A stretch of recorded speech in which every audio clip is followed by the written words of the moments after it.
Bueno, uno de los eventos deportivos interesantes del fin de semana en el plano internacional fue la velada boxística que tuvo Brian Castaño junto a Jermell Charlo en la pelea Super Welter en unificación de títulos, donde el argentino dejó una imagen extraordinaria, ¿sí?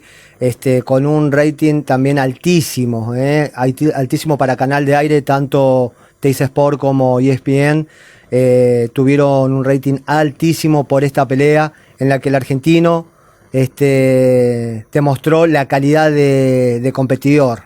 Me parece que quedó claro las aspiraciones de Castaño para lo que viene. Recuerdo haberlo visto, le contábamos hace algún tiempo a Castaño con mi amigo Ricardo Galazo en los Juegos Nacionales de Vita, que es un poco de donde arranca, y posteriormente charlábamos en la semana también y nos decía Mauro Godoy con buen tino, hay que bancarlo a Brian, hay que bancarlo porque vos tirás una y te devuelve 4. Bueno, y la verdad que esta intensidad la mostró, la verdad que lo mostró. ¿Cómo la viste, Diego? Me imagino que bien acompañado ahí con el doctor Lores, también fanático del boxeo el viejo.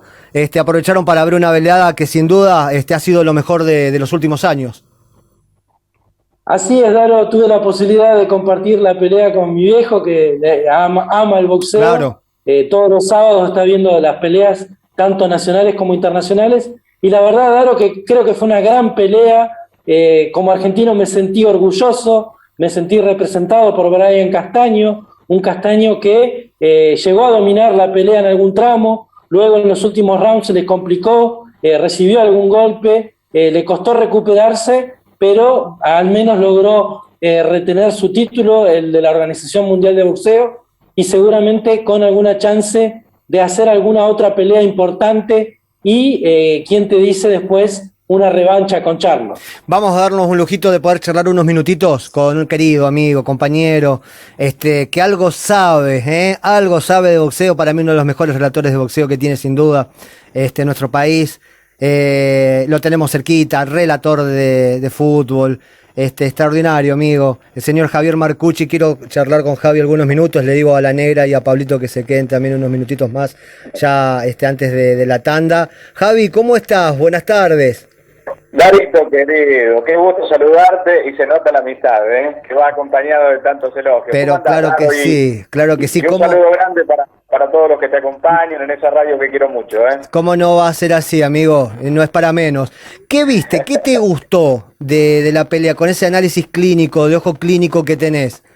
Y la verdad que todo, de punta a punta e inclusive hasta en los momentos duros del combate de Brian, que de esa mano que recibe en el décimo, sí. en el segundo también lo toca Charlo, y hay una repercusión que no es novedad, porque Charlo pega totalmente durísimo, que pega durísimo, totalmente. Pero hasta en el momento más crítico de la pelea tuvo una valentía, un coraje y un temple de campeón. Totalmente. Brian Castaño, para capear el temporal y con un corazón que hasta le permitió tirar golpes estando prácticamente knockout. Sí, comparto. A ver, de todas maneras, Garo, sí. Es una tarjeta, en la tarjeta yo no hubiese dado 18 como dio uno de los jurados. No hubiese dado 18 porque, digamos, si bien fue abrumador el dominio de Charlo en ese round, totalmente. Pero Brian sobre el final terminó tirando golpes, sí. Y muchos cuestionaron esto de no tocar la lona y darle 18. Puede hacerse, pero no me parece que haya sido el camino correcto. Comparto. A ver, te aprovechamos con una preguntita a cada uno, porque también está Chagu, porque también está Pau, está Diego. Y pensaba, el desgaste necesariamente lo tuvo que hacer en los primeros rounds y lo esperó Charlo, me parece, ¿no? Que hiciera el desgaste para después, él sí, yo entiendo que desde el octavo en adelante podía empezar a apurar la máquina, pero bueno, le costó apurarle y recién en el décimo, como vos decís, pudo tocarlo, pero no lo volteó tampoco. Crédito abierto para lo que viene. Pero ¿qué te parece? Ni hablar, además... Digo, impuso la pelea Castaño, porque no es que Charlo siempre quiso ir hacia atrás, es más, su hermano que estaba en el rincón quería sacarlo de las sogas, y en algún momento, fue en el cuarto o en el quinto que Charlo quiere imponer, y Brian Castaño lo termina nuevamente doblegando y haciéndolo retroceder.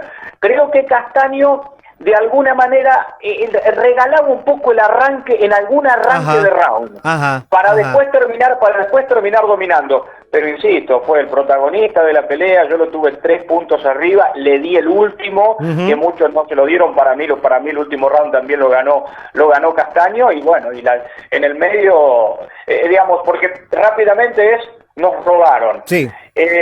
Yo no sé si tanto para las otras 2 tarjetas, el empate y la que le da a Castaño un punto arriba. La que sí es un robo es la tarjeta totalmente. de Otra pelea.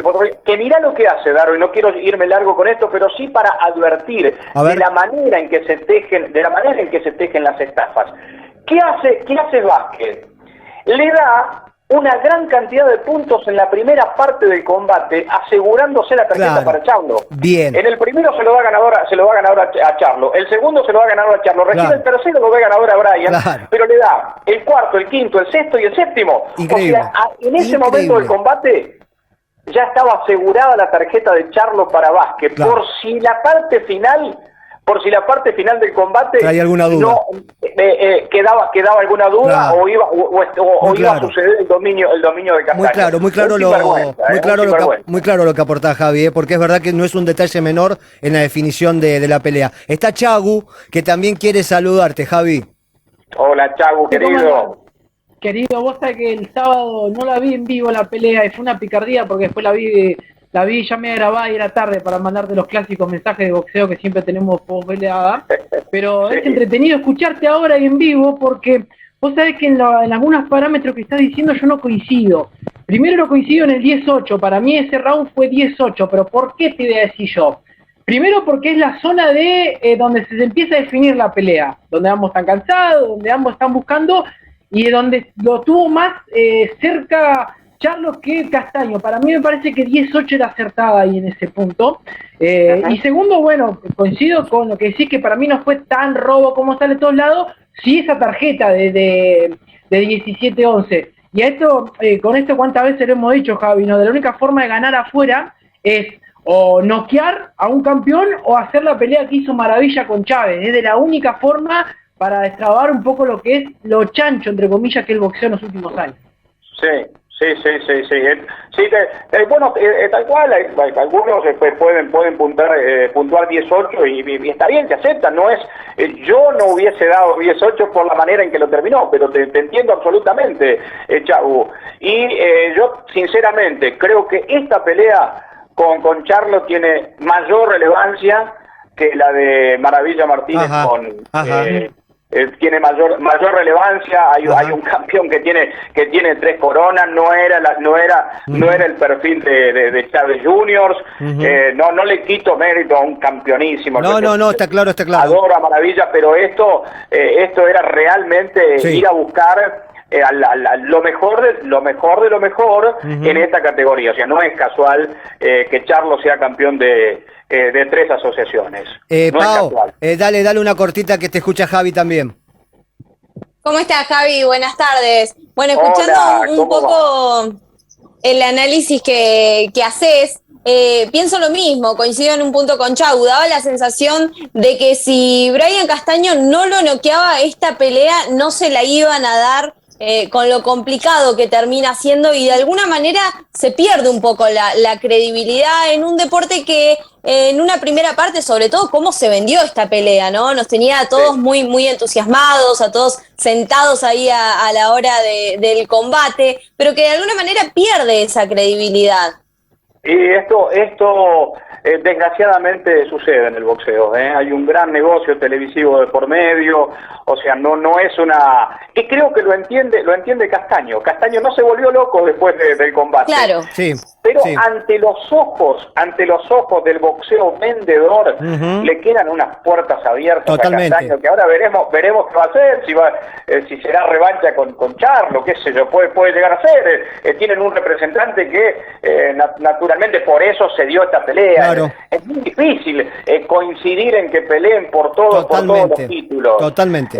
Pero es Hal Heyman el que maneja la promoción, que manejó la promoción de combate, digamos, alguien muy cercano a Mayweather, ¿no? Claro, exacto. y veremos qué hace o si acepta este desafío de Xu, el australiano, de Tim Xu. Ojo, no es menor. Se dice que si acepta es por una gran cantidad de dólares que ya hay en el camino, que sería inclusive una mayor cantidad de dólares que lo que recibió por este combate. ¿Cuánto recibió Javi en este combate por presentación? No trascendió, se habló, sí. O sea, no trascendió de manera oficial. Sí. Se habló de que la cifra era de $1 millón. Bien. Pero no sé, la verdad que tranquilamente. Lo que sí se cotizó mucho más después de este combate. Es un boxeador muy vendedor. Y en cuanto a eso, mira, hace un punto en cuanto a eso, esa cotización. ¿Cuánto cotiza después del llamado de Canelo Álvarez de las últimas horas a Brian Castaño? Bueno, yo te voy a decir lo que trascendió, sí, de lo de Xu, supuestamente de un llamado a Australia. Se estaba hablando de más de $6 millones. Mira vos, claro. Cambia. Vamos a ver. Cambia rotundamente. Quiero agregar esto, sí. Porque muchos lo han puesto en el contexto y yo la verdad que lo veo bastante interesante, que esta pelea, uno de los condimentos por los cuales no podía ganar Castaño, es porque iba a ser el primer latino en conseguir los 4 títulos y demás. Ajá. Bueno, esto parece que lo tienen reservado justamente para Canelo Álvarez, que tiene 3 títulos, claro, en la categoría supermediano. Le faltaría conseguir uno. Lo que sí hay que decir es que Canelo, para que sea considerado con la jerarquía de esos títulos, debería bajar nuevamente a la categoría mediano, donde está lo mejor, no en la supermediano. Claro. Ok, está muy claro. Javi, querido, un placer, como siempre, amigo, tenerte, aunque sea unos minutitos en la charla. Sabés que siempre están las puertas abiertas para poder volver a tenerte. Así que te dejamos un abrazo bien grande todos. Muchachos, los quiero mucho, les mando un abrazo muy grande y como siempre, todo mi respeto, y acá estamos a disposición desde la amistad y de lo que se pueda aportar. Un abrazo grande. Abrazo, Javi. Hasta ahí Javier Marcucci con nosotros,